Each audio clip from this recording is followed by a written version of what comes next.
Hi అండి, welcome back to my channel. ఇంకా తాండవం ఉంటాడు కదా, జీవనాన్ని 25 లక్షల రూపాయలు డబ్బులివ్వు, ఆ డబ్బులుగాని ఇవ్వకపోతే నేరుగా జడ్జిగారి ఇంటి దగ్గరికి వెళ్ళి మీరు చిన్నప్పట్నించి కూడా జరిగిన విషయాలు, నువ్వు వాళ్ల మనవరాలువి కాదన్న విషయాలు మొత్తం చెప్పేస్తాను. అప్పుడు నీ బతుకు బస్టాండ్ అవుతుంది. నాకు 25 లక్షలు డబ్బులిచ్చావనుకో, నేనైతే చెప్పను అనేసి తాండవం 25 లక్షల రూపాయలు డిమాండ్ చేస్తాడు కదా. ముందు ఇందుమతికి వెళ్ళి అడుగుతాడు, నాకు డబ్బులు కావాలి అనేసి. ఇందుమతి, నా దగ్గర లేవు, నీ దిక్కున్న కాడ చెప్పుకో అంటుంది కదా. అప్పుడు జీవనాకి ఫోన్ చేసి, నాకు 25 లక్షల రూపాయలు కావాలి, లేదంటే నేను నిజాలు చెప్పేస్తాను అనేసి భయపిస్తాడు. ఇంకా అప్పుడు జీవన ఆలోచిస్తూ ఉంటుంది, ఇప్పుడు 25 లక్షలు నేనెక్కడ్నుంచి తేవాలి? ఒకవేళ తెచ్చానే అనుకో, ఇచ్చానే అనుకో, ఇంక ఇక్కడితోటి ఆగిపోతుందా? ఆగిపోదు కదా. ఆ 25 లక్షలు అయిపోయిన తర్వాత మళ్లీ డబ్బులు కావాలని నన్ను డిమాండ్ చేస్తూ నన్ను భయపెడతాడు. కాబట్టి వాణ్ణి భూమిమీద లేకుండా చెయ్యాలి, వాడి అంతు చూడాలి. వాడి నాటకానికి నేనింకొక నాటకమాడి ఎలాగైనా సరే ఇక్కడికిక్కడికి వ్యవహారం క్లోజ్ చేసేయాలని జీవన ఆలోచించి 25 లక్షల డబ్బులు తీసుకొచ్చాను అని చెప్పేసి ఒక బ్యాగ్ తీసుకొని ఇందుమతి సహాయంతోటి ఇద్దరూ కూడా వెళ్తారు. తాండవం చెప్తాడు కదా, 25 లక్షల రూపాయల డబ్బులు ఫలానా ప్లేస్కి తీసుకురండి అని చెప్పేసి ఆ ప్లేస్కి వెళ్తారు. ఇంకా తాండవానికి ఫోన్ చేస్తారన్మాట. ఇదిగో నేను డబ్బులు తీసుకునొచ్చాను, నువ్వొకసారి వస్తే నీ మొహం చూస్తాను అనేసి జీవన అంటూ ఉంటే, ఏంటి అగ్రిమెంట్ మీద కాగితాల మీద సంతకాలు పెట్టించుకున్నట్టుగా నా చేత కూడా ఏమైనా పెట్టించుకోవాలనుకుంటున్నావా? ఏంటి అంత సీన్ లేదు, మర్యాదగా నువ్వు తెచ్చిన చోట, నేను చెప్పిన చోట ఆ బ్యాగ్ పెట్టేసి మీరు వెళ్ళిపోండి, నేను తీసుకుంటాను అని చెప్పేసి తాండవం చెప్తాడు. ఇంకా జీవన బ్యాగ్ అక్కడ పెట్టినట్టుగా పెట్టేసి జీవన ఇందుమతి పక్కకు వెళ్తాడన్మాట.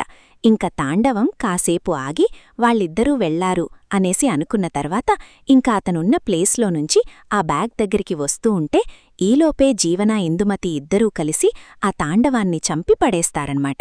ఇంక ఇద్దరూ కూడా ఒక కర్ర తీసుకుని చితకబారి తలమీదా కొట్టి మొత్తానికి తాండవం చచ్చిపోయేటట్టుగా చేస్తారు. ఇంకప్పుడు ఇందుమతి వణుకుతుంది. ఏమి జీవన, వీణ్ణి ఏదో మాయమాట మార్మం చేసి మాయ చేస్తామనుకుంటే ఏకంగా వీణ్ణి భూమ్మీద లేకుండా చేశావంటే నువ్వు సామాన్యురాలు కాదు తల్లి. ఇప్పుడీ శవాన్ని మనమేం చేస్తామేమే? వీటిమీద వీళ్లని మనమే చంపామని డౌటొస్తే మనిద్దరం జైలుపాలవుతామేమే? ఇంక బయటికొచ్చే అవకాశాలు కూడా ఉండవు. అయినా కూడా ఇంత తెగిచావేంటే అని చెప్పేసి ఓ గోలగోలగా భయపడిపోయి వణికిపోతూ ఉంటే జీవన అంటూ ఉంటుంది, పెద్దమ్మా, నువ్వు భయపడి నన్ను భయపెట్టమాకు. ఏం చెయ్యాలో ఏంటో ఆలోచించాలిగాని ఇలాగ వణికిపోతానో చెప్పు, నువ్వు అనవసరంగా భయపడమాకు, ఏమీ జరగదుగాని అని చెప్పేసి మొత్తానికి ఇందుమతి జీవన ఇద్దరూ ప్లాన్ చేసి ఆ తాండవం శవాన్ని తీసుకొని మొత్తానికి అడవిల్లోనుంచి కొంచెం బయటికైతే వస్తారు. ఈ సీను ఉండేవాడు ఉండకుండా ఇంక అమ్మడి, నాకొకసారి కారివ్వా, నాకు సంబంధించి కొన్ని సామాను తీసుకొచ్చుకోవాలి, నా బండి చెడిపోయింది అని చెప్పేసి అప్పటికి ఆనంది అంటుంది కదా, అది మన కారు కాదు, క్యాబ్ డ్రైవర్గా వర్క్ చేస్తున్నాడు కదా, దానికి సంబంధించిన కారు సీను అనేసి అనగానే, అమ్మడి, కారేమన్నా నాకు పానీయటం రాదేంటి, భయపడుతున్నావు, కారుకేమీ జరగకుండా జాగ్రత్తగా తీసుకొచ్చిస్తాను అని చెప్పి అడగగానే కార్ తాళాలు ఇస్తుంది కదా. ఆ సీను కారక్కడ రోడ్డు మీద కనపడుతుందనమాట. అంటే ఆదిత్యాదిత్య క్యాబ్ డ్రైవర్గా నడుపుతున్నటువంటి కారు సీను వేసుకెళ్లాడు కదా, ఆ సీను ఏదో పనిమీద బయటికి వెళ్తే కారక్కడ పెట్టి వెళ్తే ఆ కారు కనపడుతుంది. ఇంకేముంది, ఆ కారు డిక్కీలో ఈ తాండవం శవాన్ని జీవన అలాగే ఇందుమతి కలిసి దాంట్లో డిక్కీలో వేసేస్తారు. అమ్మయ్య, మనమైతే సేఫు, ఇప్పుడైతే మనమీదకిటు రాదు, ఎవడో తెలియదు. పాపం ఈ కారుగల్లుడు దురదృష్టవంతుడు, వాడు చెయ్యని పాపానికి వాడు శిక్ష అనుభవించాల్సి వస్తుంది. వాడు మన పోయిన జన్మలో మనకేదో బాకీ ఉండి ఉంటాడు, ఈ సంవత్సరం ఇలా తీర్చుకుంటున్నాడు ఈ జన్మలో అనేసి జీవన ఇందుమతి ఇద్దరూ మాట్లాడుకుంటూ ఉంటారు. వాళ్ళిద్దరూ ఆ శవాన్ని వేసేటప్పుడు ఆ తాండవం మెడలో ఒక టవల్ ఉంటుంది కదా, ఆ టవల్ చిన్న ముక్క ఆ కార్లో నుంచి బయటికలా కనపడుతూ ఉంటుందన్నమాట. ఇంక సీనుకి ఈ విషయాలన్నీ ఏం తెలీదు కదా, తన పని తను ముగించుకొని తనకు కావాల్సిన సామాను తీసుకొని ఆ కారెక్కేసి ఇంక పోనిచ్చుకొని వెళ్తూ ఉంటే జీవన అంటుంది, ఏంటిది, సీనుగారు తీసుకెళ్తున్నాడేంటి కారు? ఈ కారు సీనుగాడిదా? అసలు ఎవరిది? పెద్దమ్మా, పద మనం ముందు సీనుగాన్ని ఫాలో అవుదాం అని చెప్పేసి ఇంక సీనుని ఫాలో అవుతూ ఉంటాడు జీవన ఇందుమతి. ఇక్కడ స్టోరీ ఇలా జరుగుతూ ఉంటుంది. మొత్తానికి ఆనంది ఆదిత్య ఏ పనులైనా కలిసి చేసుకుంటూ ఉంటారు కదా. మొత్తానికి ఆదిత్య ఏదో వర్క్ చేస్తూ తన చెయ్యి మటుకు కొంచెం తెగుతుంది. ఆనంది వెంటనే అరుస్తూ ఉంటుంది. ఆదిత్యగారు, మీకు ముందు నుంచి చెప్పినా కదా, మీకసలు ఇలాంటి పనులు అలవాటు లేదు. ఈ పనులన్నీ నేను చేసుకుంటాను అంటే మీరు వినకుండా చూడండి, అనవసరంగా చేతికి దెబ్బ తగిలింది. కట్టు కట్టాల్సి వచ్చింది. ఎంత నొప్పిగా ఉంటుంది చెప్పండి. మీకు అలవాటు లేదు కదా, చెప్తేనేమో మీరు వినరు. ఏంటోలే ఆదిత్యగారు, మరి మీరు చిన్నపిల్లల్లెక్క ప్రవర్తిస్తున్నారు అని చెప్పేసి ఇంకా ఆదిత్యకి కట్టు కడుతూ ఉంటే ఆదిత్య అంటాడనమాట, ఆనంది, ఇదేమంత పెద్ద దెబ్బ చెప్పు, దీనికోసం ఎందుకు నువ్వు అంత అడావడి చేస్తున్నావు? అంత భయపడిపోయి అంత తల్లడిల్నవసరమేముంది? నువ్వంత బాధపడాల్సిన పనేం లేదు. ఇది త్వరగానే తగ్గిపోతుంది. నీ చేతులతో ప్రేమగా కట్టుకట్టావు కదా, ఇంకా అదే చేతులతో ఒక ముద్ద అన్నం కూడా పెడితే తినేసి నేనింక నా పనికి నేను బయలుదేరుతాను అని చెప్పేసి ఆదిత్య అంటూ ఉంటాడనమాట. ఇంక ఈలోపే ఆనందం అంటూ ఉంటుంది, చెయ్యి అలా బాగోలేదు కదా, ఇప్పుడు డ్రైవింగ్కి వెళ్ళటం అవసరమా? ఈరోజు ఆగిపోవచ్చు కదా అని చెప్పేసి ఆదిత్యాని ఆనంది అంటూ ఉంటే ఆదిత్య అంటూ ఉంటాడు, లేదు లేదు, జాయిన్ అయ్యి ఎక్కువ రోజులు అవ్వలేదు కదా ఆనంది, కాబట్టి సెలవు పెట్టుకోకుండా వర్క్ చేయాలి, కాబట్టి వెళ్తాను, నేను పోనించగలను, చెయ్యి ఏం పెద్ద నొప్పిగా లేదు అని చెప్పేసి ఆదిత్య ఆనంది పెట్టినటువంటి భోజనం తింటూ అలా మాట్లాడుకుంటూ ఉంటారు. ఈలోపే సీను వస్తాడనమాట. ఇంక సీను కారు బయట పెట్టేసి అసలు గమనించడు ఆ డిక్కీ గాని ఆ విషయాలేమీ గమనించడు. ఇంక సీను కారు ఆపేసుకొని లోపలికొచ్చి, అమ్మడి ఇగో కారు తాళాలు, కారు సేఫ్గా జాగ్రత్తగా తీసుకొచ్చా, నా పనైపోయిందమ్మడి, ఇంక నేనైతే వెళ్ళవస్తాను. అవును ఆదిత్యబాబు, ఏంది చేతికి కట్టింది అనేసి అనగానే, మా ఆవిడ కొట్టింది సీను అని చెప్పేసి జోక్ వేస్తాడనమాట. ఏంటి అమ్మడి, ఆదిత్యబాబుని కొట్టినవా? అయినా మా అమ్మడి అలా కొట్టే రకం కాదు, మా అమ్మడి ప్రేమను పంచిబ్బే కాని కోపాన్నసలు పంచడు అనేసి సీను సపోర్ట్ పలుకుతాడనమాట ఆనందికి.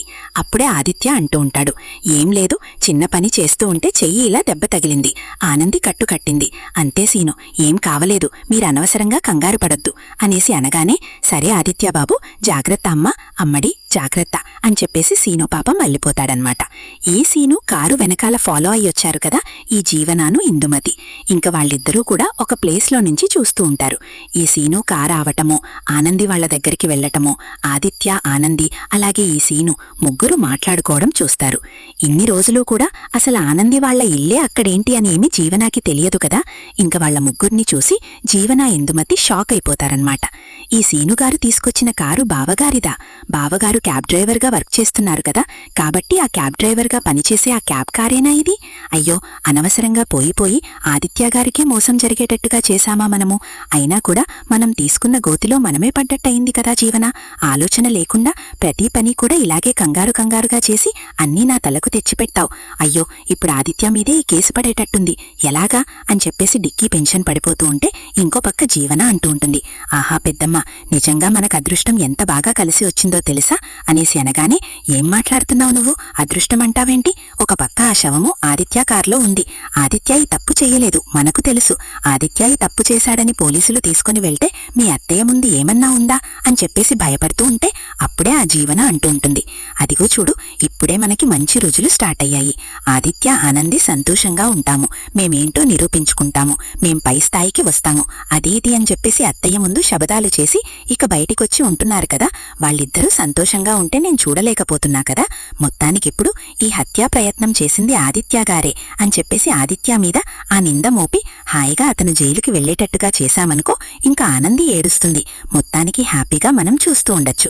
ఏమంటా పెద్దమ్మ అనేసి అనగానే, బాబు నీ ఐడియా సూపరే, ఇలాంటి పరిస్థితిలో కూడా నీకు ఇలాంటి ఆలోచన వచ్చింది చూడు, నిజంగా నువ్వు చాలా గ్రేటే తల్లి అని చెప్పేసి జీవనాన్ని ఇందుమతి ఆ టైంలో కూడా పొగుడుతూ ఉంటుందన్నమాట. ఇంక వెంటనే జీవన అంటుంది, ఆ పెద్దమ్మ, ఒకసారి నువ్వు పక్కకు రా అని చెప్పేసి పక్కకు తీసుకుని వెళ్లి చీరా గీరా ఇప్పించేసి ప్యాంట్ షర్టు వేయిపిస్తుంది ఇందుమతి గారితోటి.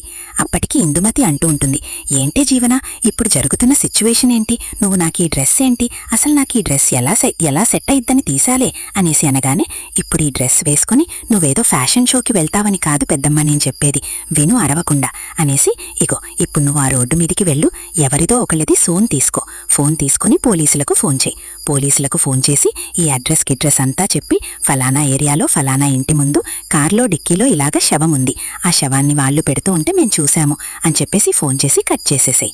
అనగానే వామ్మో అప్పుడు నా గొంతు గుర్తుపడతారు కదే, నన్ను గుర్తుపడతారు కదే అని చెప్పేసి ఇందుమతి టెన్షన్ పడుతూ ఉంటే, అందుకే కదా నీకు ఈ ప్యాంట్ షర్టు, ఈ క్యాప్, మాస్క్ ఇన్ని తీసుకొనొచ్చి వచ్చింది.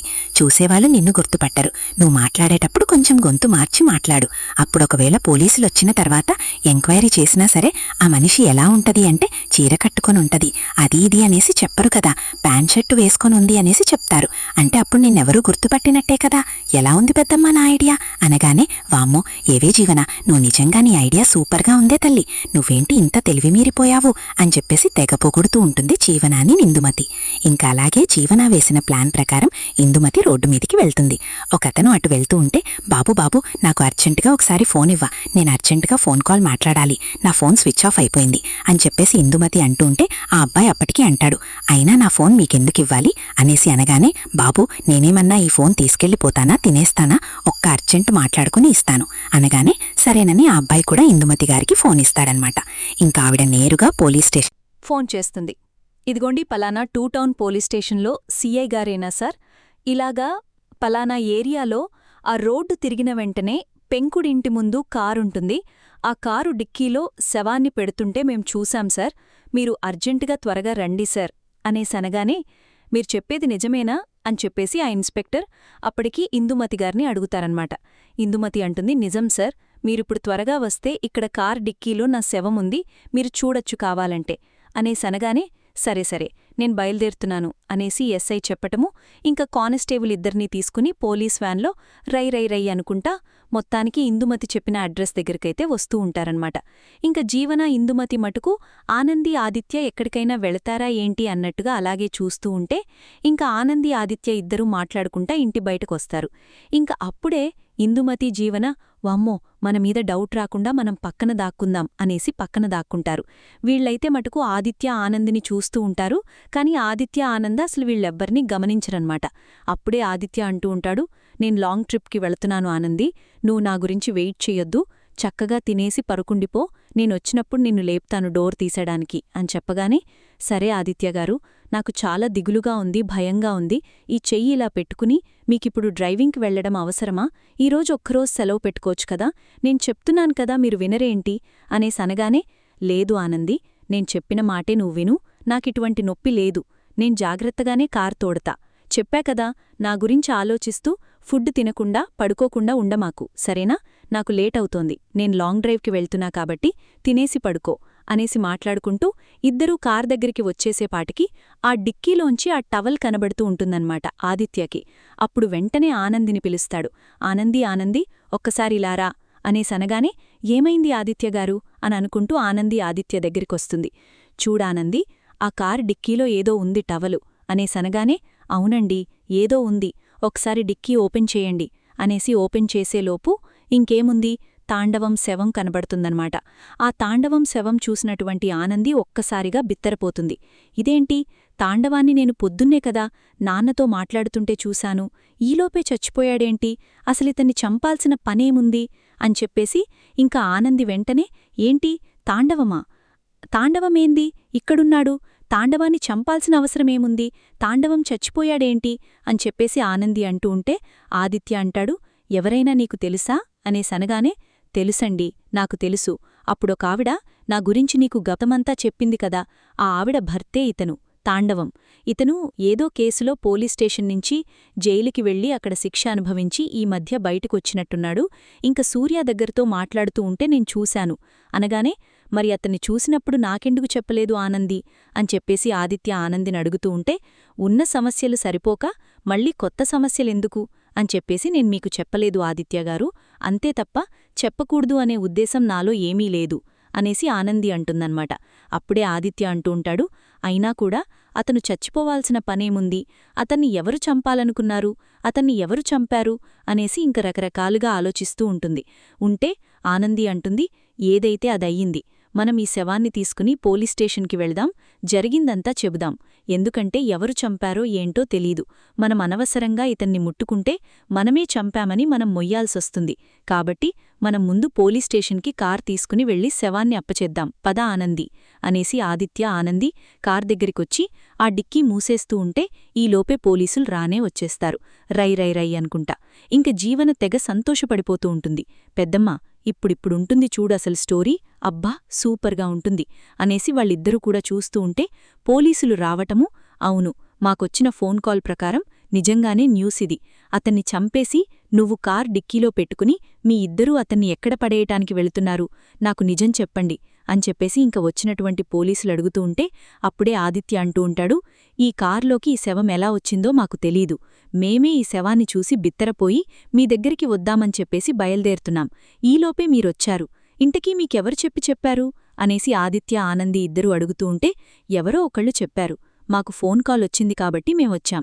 ఊరికినే రాలేదు కదా. ఎవరు చెప్తే ఏమైంది, నిజంగానే మీరితన్ని హత్య చేసి ఇంకా ఇక్కడ దాచిపెట్టేశారా అని చెప్పేసి పోలీసులంటూ ఉంటే అప్పుడు ఆనంది అంటుంది, కర్పకం వాళ్ళ ఆయన తాండవం. సారీనా, ఇతని గురించి ఆల్రెడీ ఇదివరకు చాలా కేసులున్నాయి. మేమలాంటి వాళ్లం కాదు.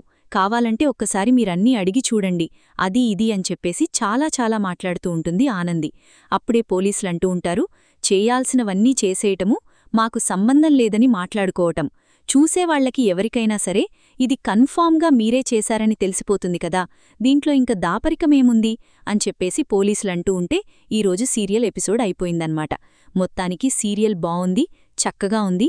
అర్థమైంది అనుకుంటే మర్చిపోకుండా నా ఛానల్ని లైక్ చేయండి, షేర్ చేయండి, సబ్స్క్రైబ్ చేసుకోండి. కింద బెల్ సింబల్ ఉంటుంది కదా, దాన్ని గట్టిగా ఒక బాజాదేసేయండి. రేపు రాబోయే ఎపిసోడ్లో మళ్ళీ కలుద్దాం. అంతవరకు ఉంటా మరి, బాయ్.